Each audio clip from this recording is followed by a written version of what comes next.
The show starts in 10, 9, 8, 7, 6, 5, 4, 3, 2, 1, go. 2.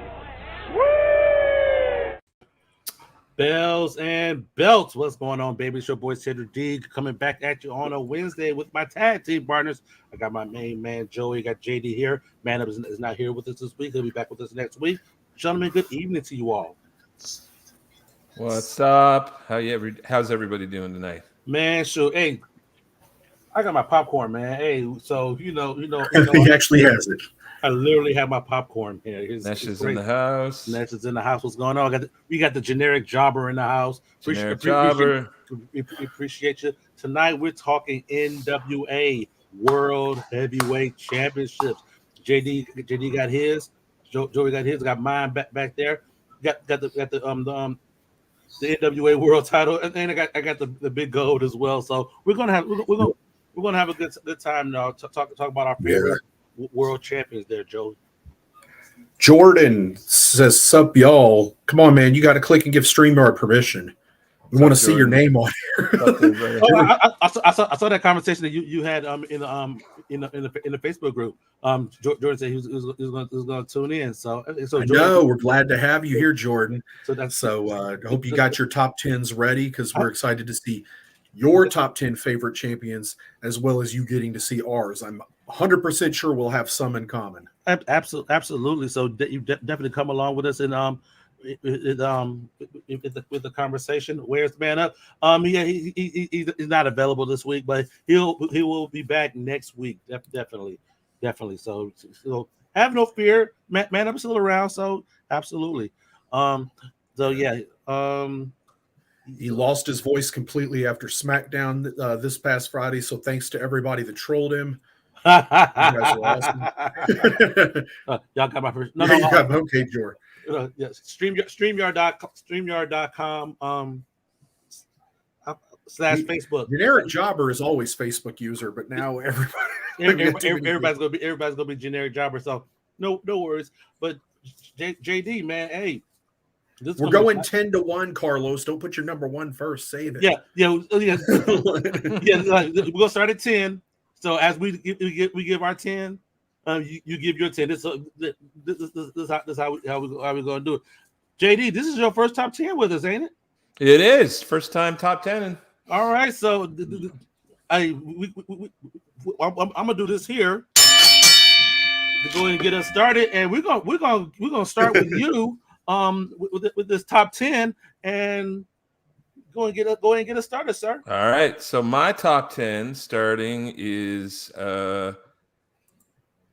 Dan the Beast Severn. Okay, is one of my top 10. So let me explain why. So is Dan one of the more glamorous champions to ever hold this title? No, but Dan is somebody that was carrying this title at a time when it had lost some of its shine and a little bit of its prestige. Sure, and he carried it well and pulled it on WWE TV for a little while, so to put eyes back on the belt, back on the title. Mm-hmm. And I like the fact that Dan Henderson is a throwback to that shooter, hooker, catch as catch can sort of lineage that sort of was the foundation of the NWA World Championship, going back to the days of Lou Thez and some of the early wrestlers. Sure. And I like that lineage was sort of continued on with Dan. So yeah, my number 10 is definitely Dan Severn. I love it. Nice. He was legit too, man. Legit, and he was carrying that belt. He took it to the cage with him in the UFC. That shot that I just had there were all his UFC championships plus the NWA World title. So yeah, he was kind of a throwback to the OGs, back to the Lou Thez era. Yeah, type of wrestler. Yeah, exactly. Yeah. Legit hooker. Exactly. Beat me to it, JD, man. Awesome. All right, Joey, number 10, man. Oh shoot, hang on. I forgot to actually get my list up. I am a failure. All right, I got it. Hold on. There It's you coming. go. Awesome. Hey, while Joey's doing that, if you guys are watching on YouTube, first off, go ahead and like this video, and go ahead and drop your list as well.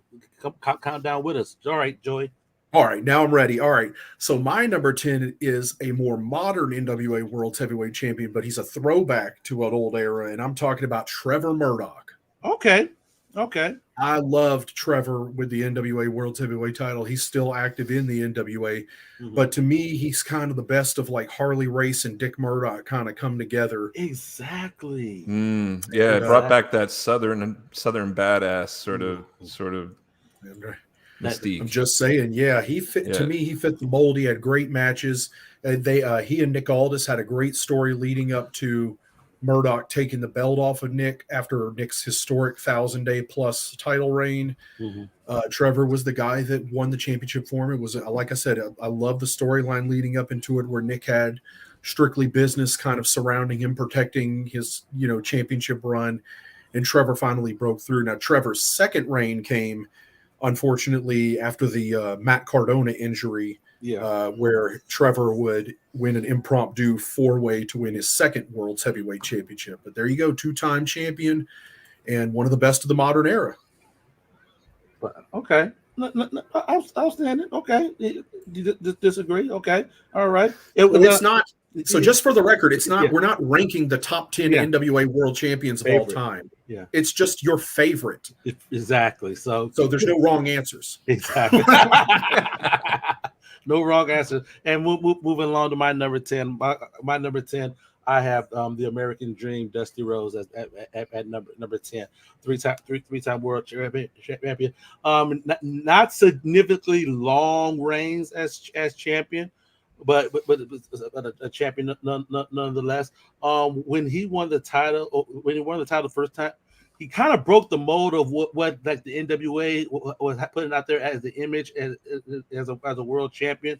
Let's be honest, Dustin was a big body, but the charisma and the reaction that he was getting, it was definitely undeniable. The man was a freaking draw. He didn't get the long reign one night, but from the research and stuff that I was looking at when especially after that first time, that's first reign. His second reign, because his first reign was like 5 days, and he lost it back to Harley. His second time reign, he was on the road almost every day defending that title. So I got Dusty Rhodes as my number 10 favorite. What are some of the comments we got out there, JD?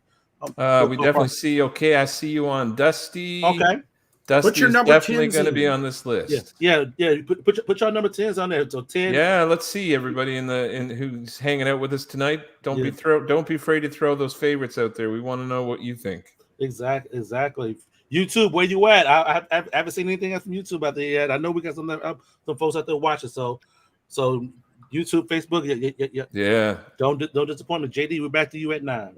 All right, at number 9. Okay, number 10, the Lone Wolf Barry Windham Facebook user says. Yeah, that's a solid choice. Solid choice. Gotta love Barry. Okay. Solid choice. My next choice, again, some of my favorites are not necessarily the people that were the most famous carrying the belt or the best known carrying the belt. Sometimes these were the people that carried the belt when it needed to be carried. Okay. I think we can all agree the NWA title went through a lot of ups and downs over the years, over its lineage. It had some great years, and it had some not so great years. One of the men that carried this title during some of its not so great years, did a really fine job carrying it, was of course Mr. Adam Pearce. Nice, and very so nice. I think the fact that this belt still exists, and the fact that it's still that the NWA itself still exists, I don't think it would be a stretch to say that we owe some debt of gratitude to Mr. Adam Pearce for helping to carry that legacy. So absolutely. Spoiler alert, we will see him again. Oh no, we're going to see him again right now, because he's also my number 9. The Scrap Daddy himself, and just like there you go, Scrap Daddy, the Scrap Iron. Love it. Adam Pearce. he carried, after the end of the TNA era, he carried it to Ring of Honor, where he was the booker and defended it. He had a great series with Brent Albright. Who can forget the 7 levels of hate with Colt Cabana? Absolutely. He, prior to winning the championship, he was the NWA Heritage Champion in NWA Hollywood, aka Championship Wrestling from Hollywood, right? And the main star out there. So, he had won the tournament to become the new champion and held it many times. And yes, everybody should definitely give the man his credit. The Scrap Iron was a great NWA World Heavyweight Champion. Absolutely. Yeah, you're going to see him a little bit later in mine. Just a little bit later. We saw Shane Douglas for somebody. His brief reign ushered in the era of Extreme. That's His enough 5-minute reign. Hey, yeah, boy, that promo there, boy, did he lit into it, didn't he? Oh no, it was great. But somebody else also agree. I think they're saying that Adam Pearce was also their number 9. Very nice. Good stuff. Who you got, Cedric? I got the legendary Jack Briscoe at number 9. For those of you who follow the show, I definitely value NWA and the Traveling World Champion. I really have a deep appreciation for what those guys did on a constant basis. Jack Briscoe had I want to say a good three years, 350 days a year defending the title.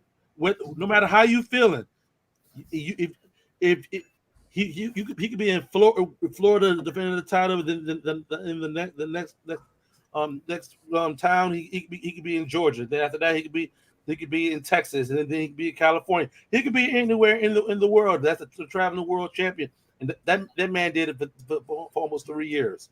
So I have something to say about him, but spoiler, he will appear later. I will leave some meat on the bone for you, Joey. I got you, bro. I got you. Yeah. All right, somebody's leaving their list old school. They appreciate the new people, but they're looking at the guys that made this title special. Okay. Hey, I see you. I see you. Yeah. Here's the thing about that. That's why we do favorites. We could be here all night talking about like legitimacy, who's the greatest of all time, and whatnot. That's why we have our favorites. You can't go wrong for it being your favorite. You can't. So that's why we do it that way. Keeping the party going. JD, what you got today? For me, number 3. Great minds think alike, and I have to go with the American Dream, Dusty Rhodes. Yes, sir. Dusty was such a, man's legacy as a wrestler and a booker, absolutely, is so storied, and his series with Ric Flair over that belt was, and Harley Race was awesome. So absolutely, good stuff there, man. All right. I said number 8. We're gonna come back to that. We're gonna come to that. After that, Joey, what you got at 8? All right, my number 8, arguably the greatest wrestler of all time, or at least one of the very greatest wrestlers of all time, and one of the greatest NWA World Heavyweight Champions of all time, the great Lou Thesz. Okay. Joey going old school. I appreciate that, Joey. I love it. Do I really have to go into why Lou Thesz? This man was legit. Hey Ben, what's up, brother? Yeah, spoiler alert. Welcome to the. We will see him again later. So yeah, we'll talk. Definitely going to see him later. I got lots to say about Lou Thesz. I love it. Number 8. I had we talked about this gentleman a couple weeks ago. And he definitely on my list. I was talking about Terry Funk. Damn, Joe, you throw that out of nowhere on me, man. You got to warn me when that comes, man. I'm not expecting that out of you. Yeah, Terry. Especially in preparation for the show that we did a couple weeks ago. He truly embraced going in as the NWA World Champion. Doing the most you can, with the talent presented, trying to make them look like $1 million, trying to do good business for that territory, and moving on to the next one. He was smart though. He knew when it was time. Like he raised his hand, was like, okay, that's enough of that. But he still felt he could have got more out of it. Being the NWA World Champion, but gotta have Terry on the list. Especially with all of the hardcore stuff that he did, ECW and all that stuff. Exactly. Being as a good point. Fritz Von Erich was the deciding vote on him becoming the world champion. So, absolutely. From our audience tonight, we had number 8 Sting. His build in 1990 was perfect at GAB and in TNA 205, ended at Jarrett's Reign of Terror and got the 10 pounds of gold. Okay. Absolutely. Okay. And we also had a vote for Nick Aldis. He made the NWA title relevant again after it not being for a while. Can't argue with that. Yeah, I have a feeling we're gonna want to see that again. Absolutely. Yeah, absolutely. Yes. Absolutely. Speaking of making the NWA World title relevant again, okay. My number 4, number 7, or it's number 7. Sorry, number 4 on my list is Jeff Jarrett. Okay. And again, both as the wrestler and as the promoter, their partnership in TNA with the NWA put the title back on TV. Put it back around the waist of known and popular wrestlers at the time. Sure. And Jeff Jarrett himself, as a wrestler and a performer within the organization at the time, did an amazing job making that title relevant and not only relevant, but again, we've often said on the show, and I'll keep on saying it. It's the wrestler that makes the belt, not the belt. And Jarrett did a great job of making this belt important. So we'll get into it more in a little while. Absolutely. Good job there, Slappy. Now moving on to Joey with his number 7. Well, my number 7, we just talked about him, the legendary Terry Funk. Okay, I got him right there, baby. Nice. Yep, I had to have him on there too. And man, you're not going to find a guy that cared more about the towns he went into as the champion, how big the crowd was. Can he make the top guy there a bigger star? Mm-hmm. Those are all things Terry cared about everywhere he ever went. And as the world's heavyweight champion, it was no different. Every territory he went into to defend the belt, he cared a lot about building the territories to as big as he could. And wow, Yeah, we already talked about exactly. We can take a pause. We can take a pause on the cost, and we can go into that. A lot of folks in our age group or whatnot, we weren't really susceptible to that era. We call it like the tail end of it. We got the tail end, but but a lot of us is familiar from the Crockett era, where like. Their name was we associated them with the NWA, but a lot of us we weren't like privy to having that world champion coming to each individual town, because that was definitely a different time. There wasn't a national stage, a national territory that everyone freaking watched. You on your Rabbit Ears TV. Whatever wrestling came on was the wrestling that you got. If you're, I'm gonna take Joey for instance. Joey grew up in Tennessee. He saw Memphis. He saw Memphis. You might saw a couple other promotions. If you change the channel, you might. But I got TBS, so I saw a lot of WCW. Exactly, but like regular broadcast the broadcast ones. Like you're not gonna get anything from the Northeast, from New York. You're not gonna get anything from Los Angeles. You're not gonna get anything from Oregon. You're not gonna get Florida. You're gonna get what's in your general vicinity, and whatever territory services your area. That's what you got, and that's what you know. And when the NWA World Champion came to your town, that was a big deal, guys. Yeah, and it was a big deal. And not only that, a lot of these territories would be building a wrestler up to that match for sometimes as long as an entire year.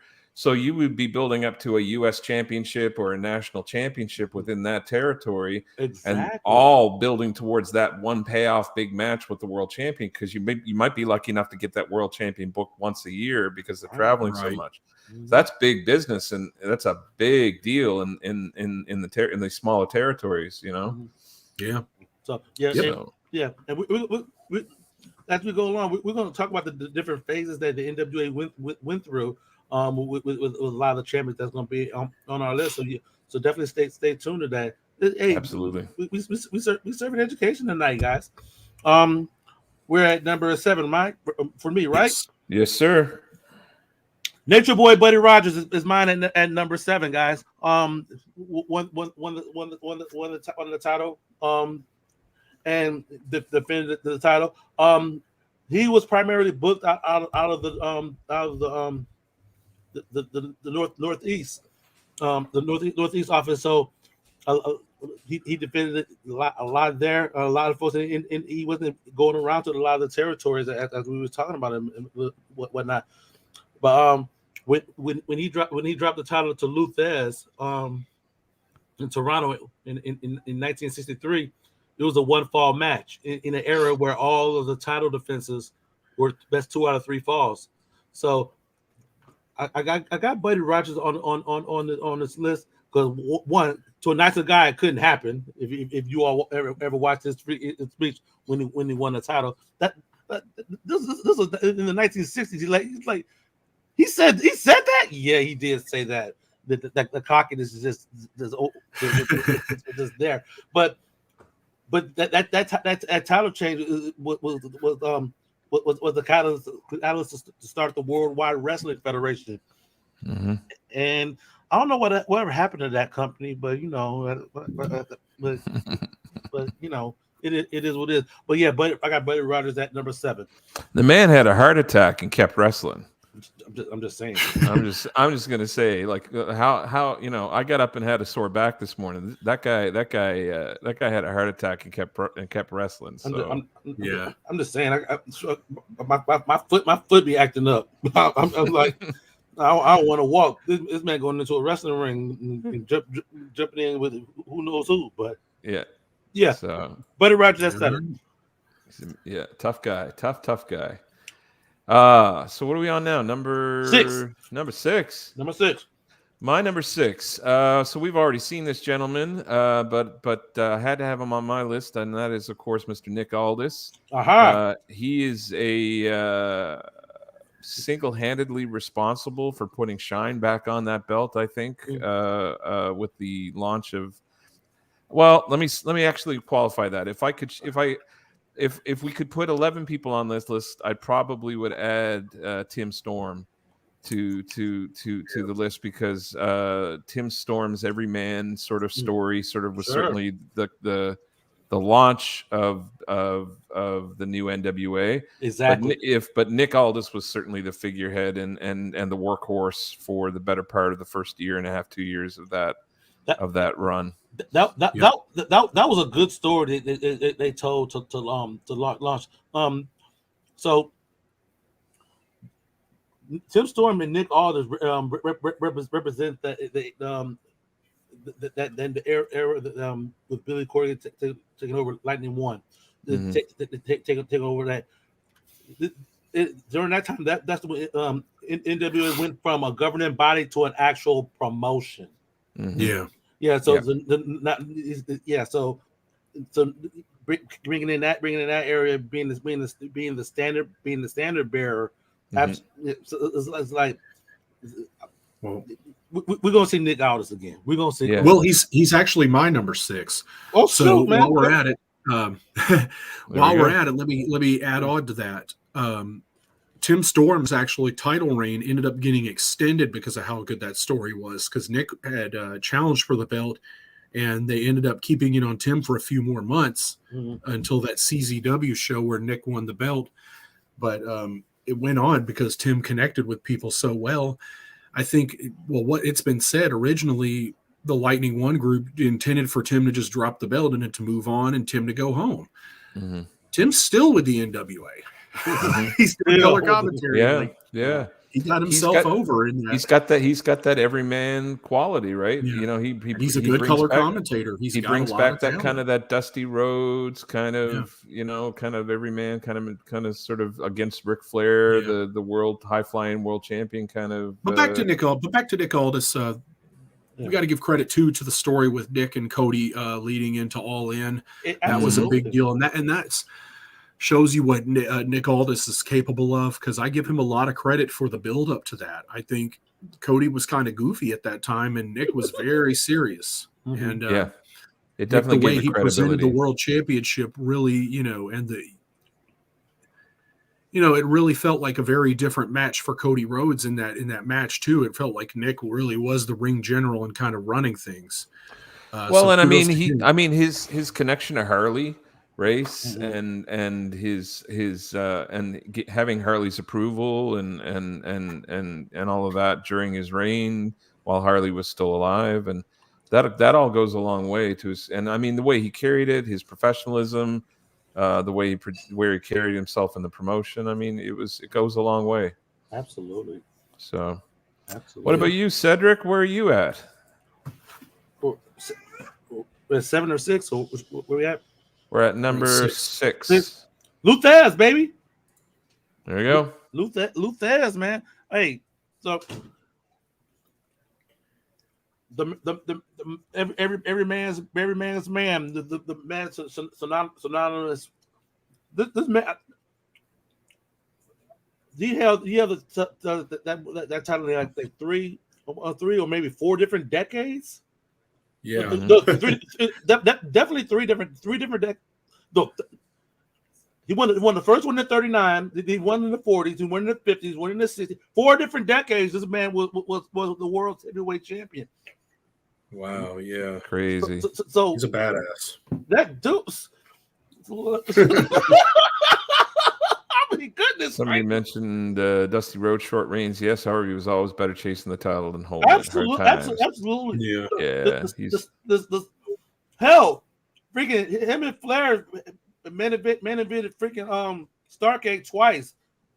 Because the freaking stories is him, the Horseman, and Flair, and all that, man. It's like Fez also gave us Masahiro Chono. He trained Chono. His student. Yeah. So we owe Fez a debt of gratitude for how awesome Chono was. Where's Baba on the list? The question, Ben, where's Baba on your top 10 list? Where's your list, Ben? Let us know in your list where's Baba. Go ahead and start it. Go ahead and start from look, 10. Ben, it's your favorite belt.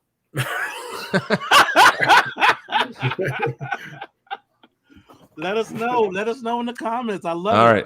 While Ben's making his list. Number 5. Okay. Nice. Number 5 for me is, of course, the late great Jack Briscoe. For all the reasons that have already been said, he was the traveling champion. He was a legit college wrestler. Everything looked real when he did it. Everything looked believable. He was, I mean, for that man to be able to take that belt off Harley Race. He had to look believable, and it had to look real, and he did. And my hat's off to any of those guys in those early days with the belt that were making those, that were riding the roads, doing the traveling, going to Japan, going to South America, going all over the world and wrestling. Absolutely, man. I love it. Oh, see, we're in sync. We're in sync once again. JD and I are on the same page. There we go. How about you, Joey? What do you got? All right, my number 5 is the King of the Mountain, Jeff Jarrett. I give Jeff a lot of credit. I don't think anybody did more to build stars with the NWA World title than Jeff Jarrett, and that's saying a lot.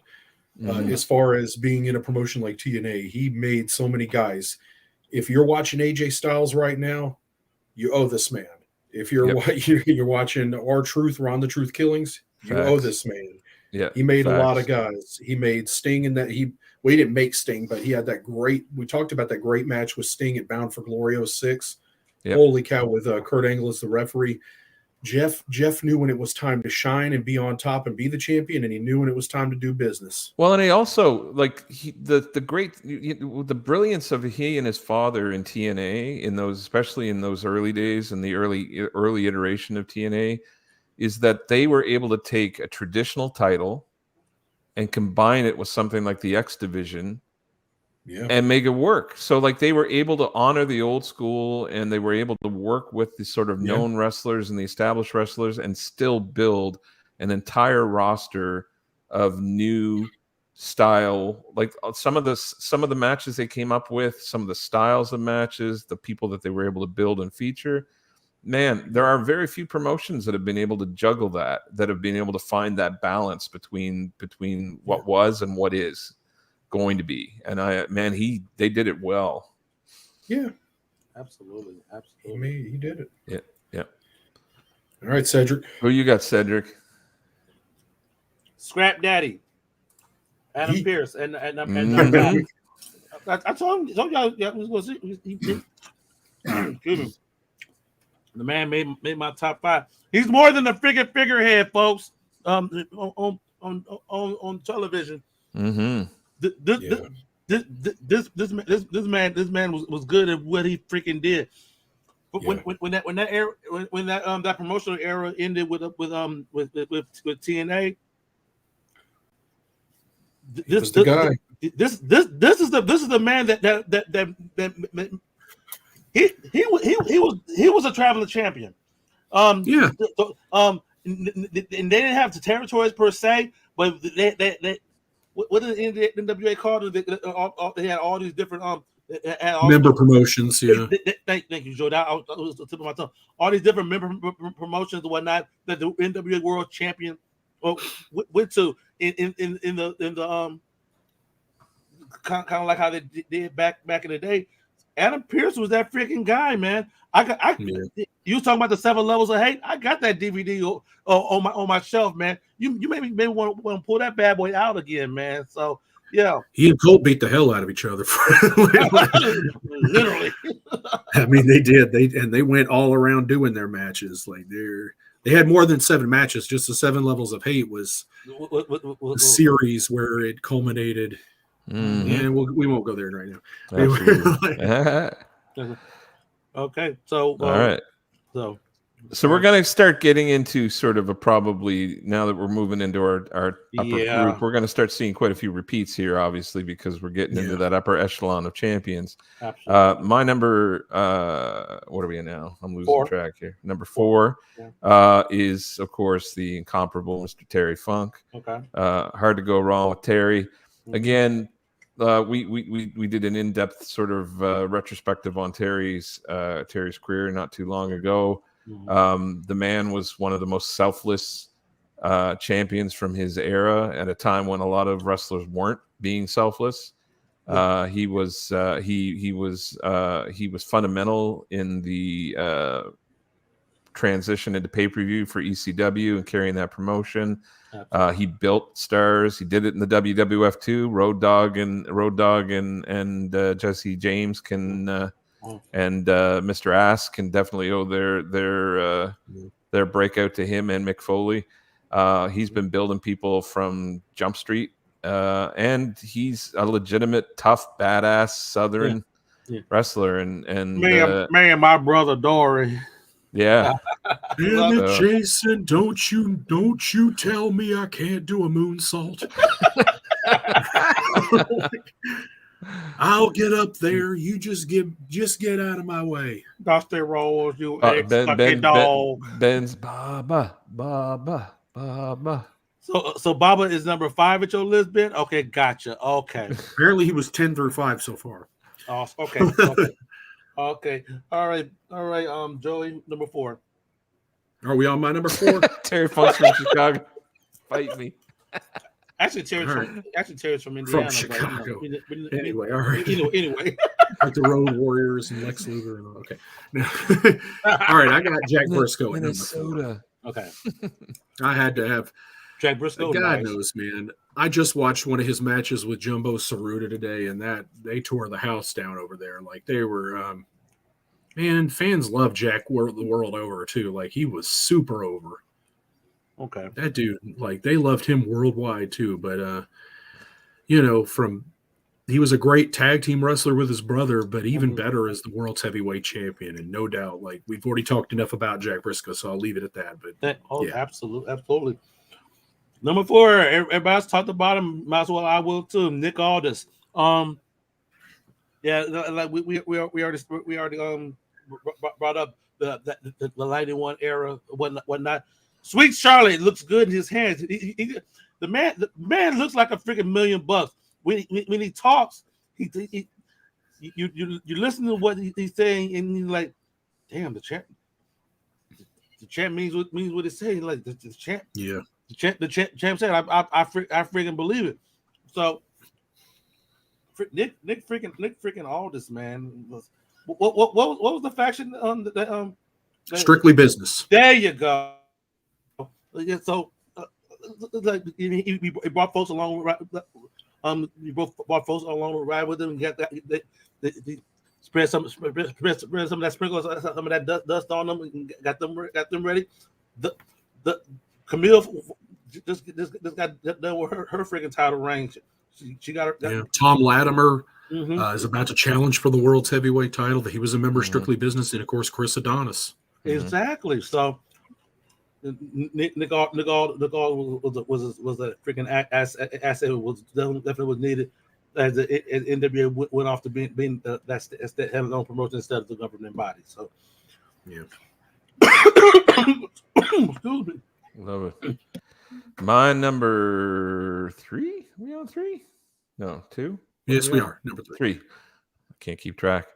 Comparable Mr. Luthez. Yes, going back to, so like for me, for Luthez and my interest in the history of pro wrestling really started with his generation and even just before it.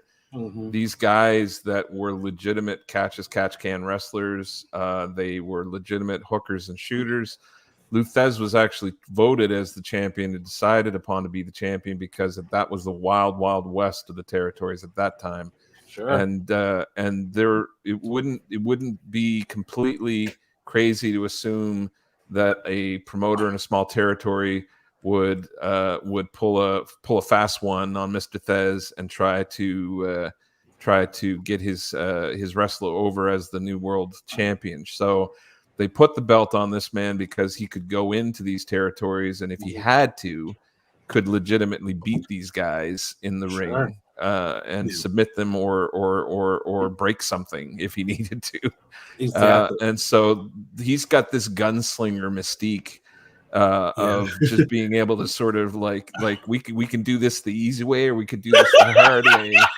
The choice is yours. The choice is really yours. Yeah, it's coming back to that like pick a hand kind of conversation. Hey, ain't no going in for business for yourself with Luthez, man. Yeah, so I love it. I any of these guys that sort of had that mystique of sort of like they can do it the easy way, hard way. I'm a big fan. Harkening back to my number 10 with Dan Severin.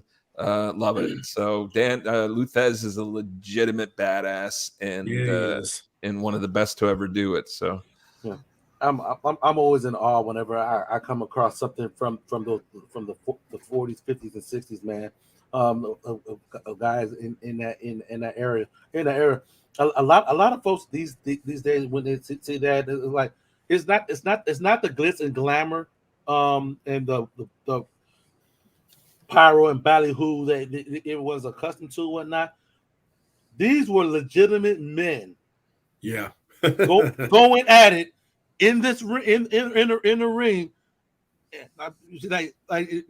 it's like give me your best shot.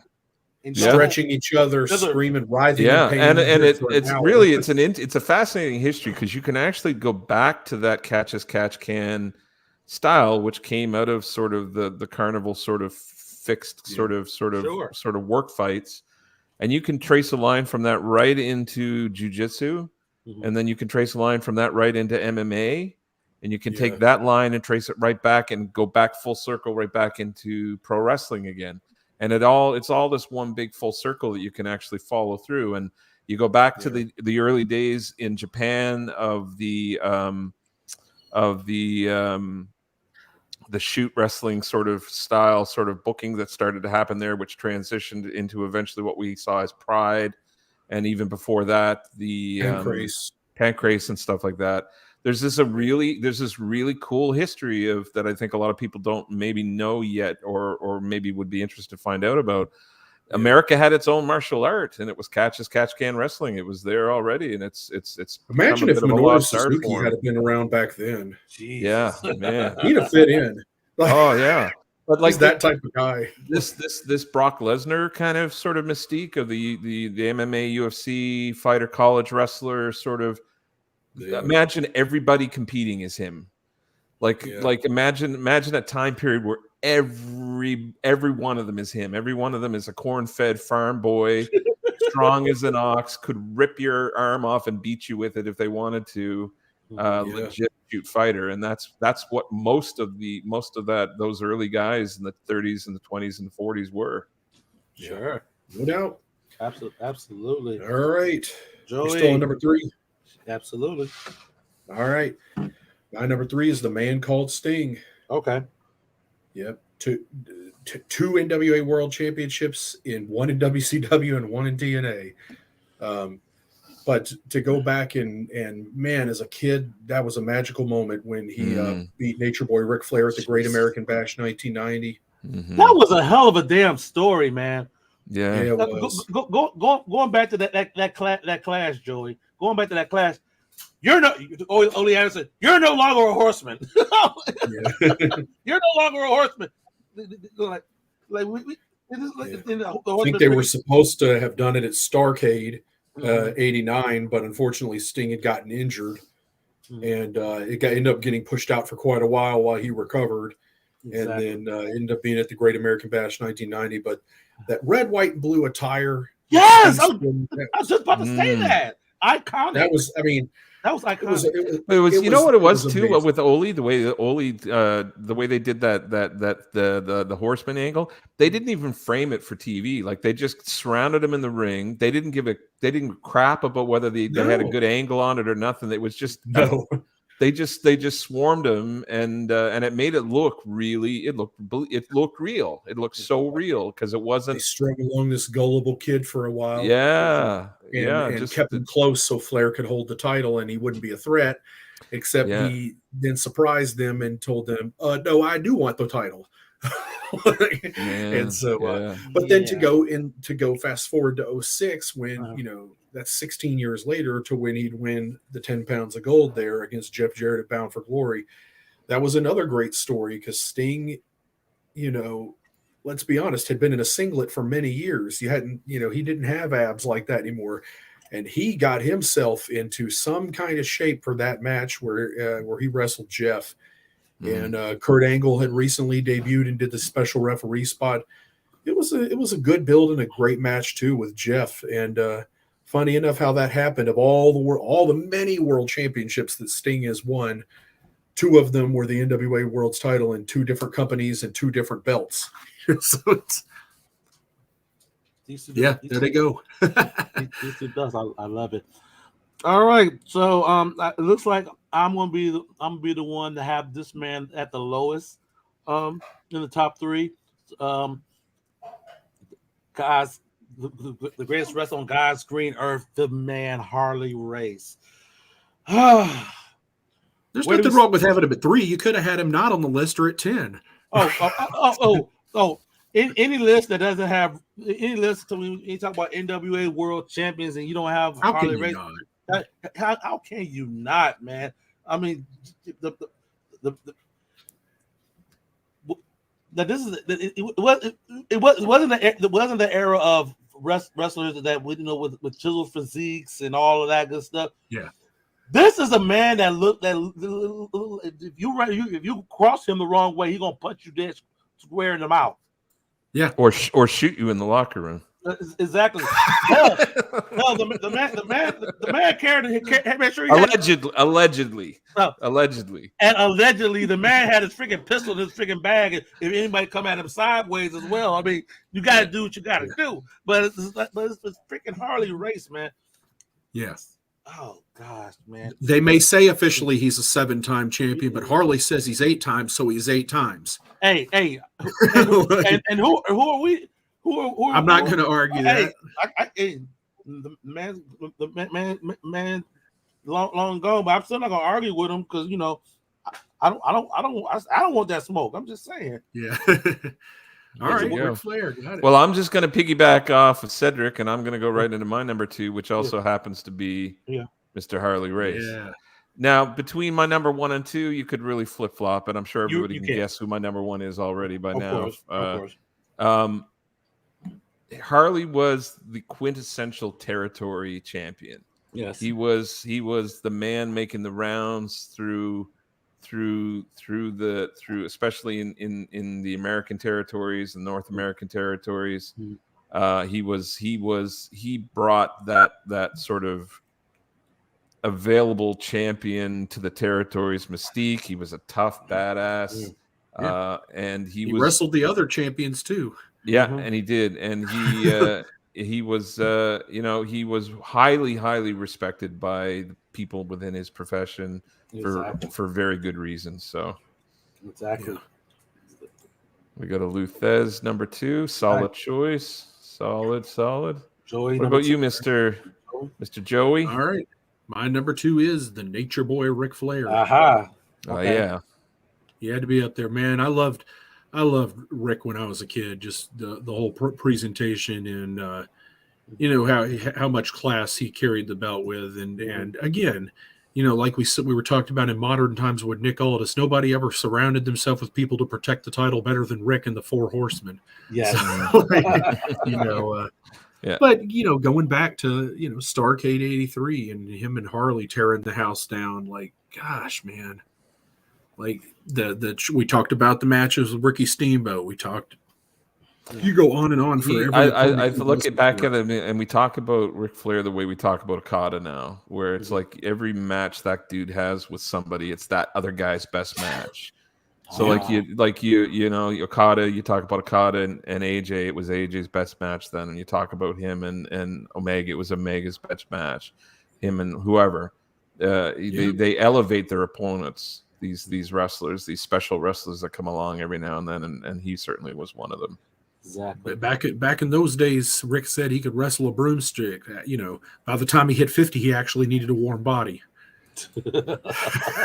Fair enough. It has to have a pulse at least. Yeah. I'm just saying. All right, my number 2 is going to be unpopular, but it is favorites. But mine is Ricky the Dragon Steamboat. But those who know, those who don't know, Ricky Steamboat is my second favorite wrestler of all time. So him winning the NWA World Title, that was an epic moment. Now I was legit happy man when that thing happened. I think a lot of wrestling fans were. I mean, coming out of the WWE and WWF at the time, and not ever having a chance at the world title, it was it felt like like the right thing. Exactly. I will do some research. He had some matches outside of the 3-match series that him and Flair had back in '89. He had some title defenses in between there, but everyone talks about that 3-match series from him and Flair from 1989. But according to both of them, their best stuff was 15 years prior. In the 70s, that stuff then was better then. They were going 60 minutes night in and night out. So, wrestled for the Mid-Atlantic TV title, the U.S. title, they wrestled for them all. Exactly. So that is a level of testament to the. Well, it's fascinating how their careers paralleled each other It from does. the It onset really of does. from the beginning of the training with Greg Gagne all the way through Yeah. to the WCW years. And I So think they both recognize each other as their greatest opponents. Exactly. So Yeah. that level of respect right there, man. So I'm probably unpopular with a lot of folks in the audience. no, But I see it. I totally It's see your it. favorites, period. So Yeah, exactly. and I mean, there's no arguing. He's one of the greatest wrestlers that's ever lived. So Exactly. yeah. Absolutely. who knows? But My number. Oh, number go one. ahead, Yep. buddy. Yeah. I'm saying we're segueing right into our Right into number our one. number ones, and of course, mine was Ric Flair. Now, the only reason I put Ric Flair over Harley Race, and I could flip flop between the two of them, Sure. is Yeah. because, in my opinion, Ric Flair, just by sheer luck, honestly, and timing, came along at a time when we moved into pay-per-view and we moved into cable and we moved into a wider, more international, more global NWA. And so I think for eyes on the belt, eyes on the championship, ability to carry it in front of a larger audience, I don't think anybody had a better opportunity than Ric Flair to do it, and he did it well. Exactly. And so for that reason, I have to give him the nod, because I think of all the champions, he probably held it when the belt was at its most revered. Exactly. Without I got Ric Flair as well. Go ahead, go into it. Go ahead. No. All right. Well, you spoiled mine. I did. I messed it up. I hit the wrong button. There we go. It's not my number one. I know, but yeah, we got my number. My number one is Raven. I'm just kidding. All All right. Anyway, go ahead. Ric Flair, like JD said, as the presentation of professional wrestling has evolved. There was that word again, Joey. As the presentation of wrestling has evolved, the flamboyant nature boy Ric Flair, initially as it's definitely in his first couple of reigns, while we still have the territory, definitely making it around. I was watching when he went down to Memphis, Joy, and he was saying to the extent, normally the NWA World Champion is on television, so, but he wound up going at it with Jerry Lawler on Memphis TV. But so I had to bring that up real quick. So all I gotta say is oldest ride, longest line. There you go. Love it. And of course, I've already spoiled the. Go ahead. We go big into build. it now. Somebody else commented on it. Yeah. And don't be saying 7 times. Harley said 8 times. Harley said 8 times. Yes, Harley. Harley said it.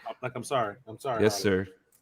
Yeah, Yes, they sir. do. And Harley was great. And Lord knows, I'll never forget somebody talking about, who was it? Was it Teddy Long or somebody was talking about later when Ric Flair wrestled Vader at Starrcade 93 and Vader was pummeling him, and Harley said in Flair's ear as he was choking him, he was like, "Punch that big baby in the face or he'll eat you alive."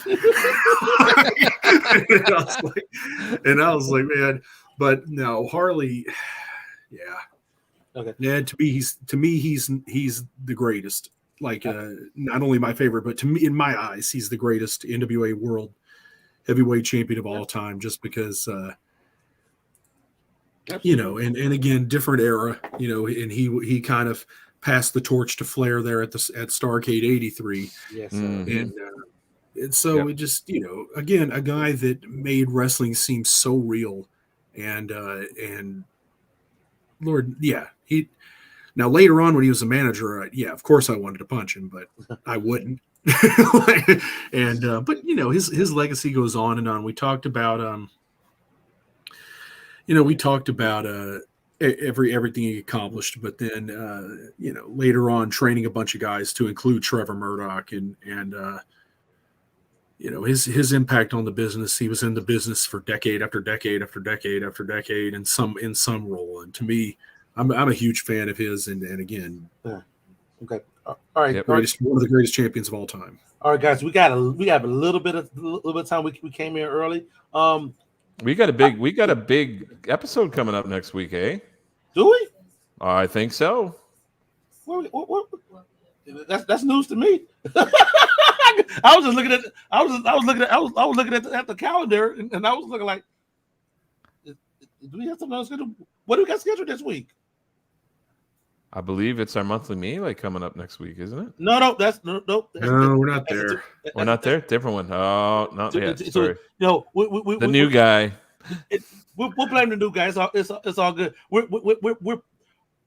We're still deciding on what we're doing for next week. So y'all stay.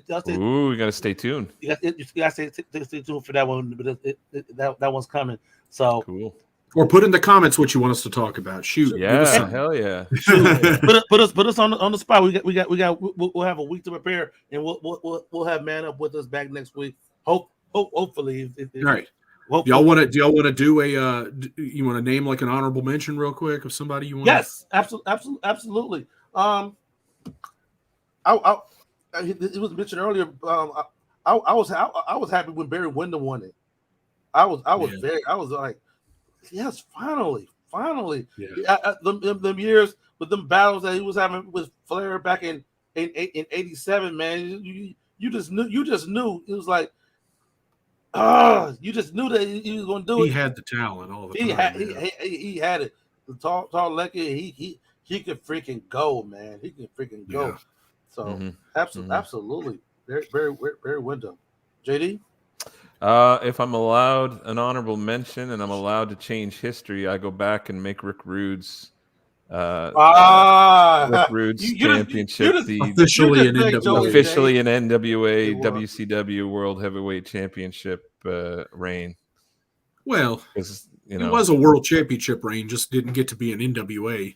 But I would go back and make it that if I could. Okay. Yeah.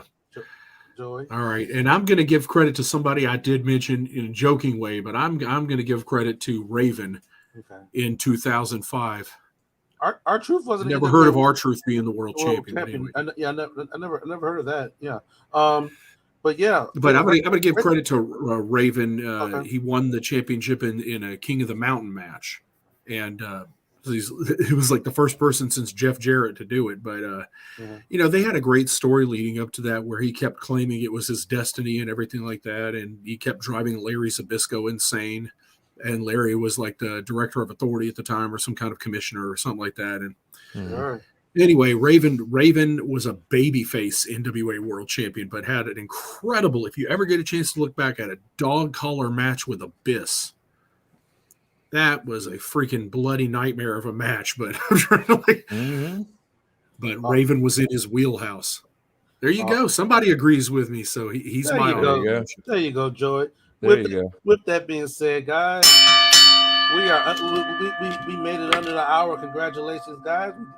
Another successful episode. We definitely appreciate everybody tuning in, participating. We love the participation. We love to see your comments. We definitely love to see your feedback with and whatnot. We tend to get our pulse of the show by your comments, by your replies, everything. So for those of you all in the Facebook group, keep those thoughts coming. You just like who's the guy you was talking to earlier today about the NWA post there, Joey? Oh, Jordan. Yeah. Exactly. Jordan responded to a post whatnot. He said we'll do a top 10. He was in the comments of that whatnot. So we love that level of interaction. We want y'all to keep those coming, because believe it or not, we get ideas for shows just off of y'all comments, y'all feedback and stuff like that. So when we drop a poll, when we ask for feedback, or whatnot, give you're good. Yeah, so she's always participating. exactly. So we definitely appreciate it. So that's the Facebook group. Bells and Bells. You can find us on Facebook. Joey. Yep. And if you're watching on Facebook and you're not subscribed on YouTube, jump on YouTube, look up Bells and Belts, like this video, like all the videos. I want you to take the rest of the night to just like our videos. We got over 200 of them, so it's going to take a while. Exactly. But I want you to stop whatever you're doing. Just like them.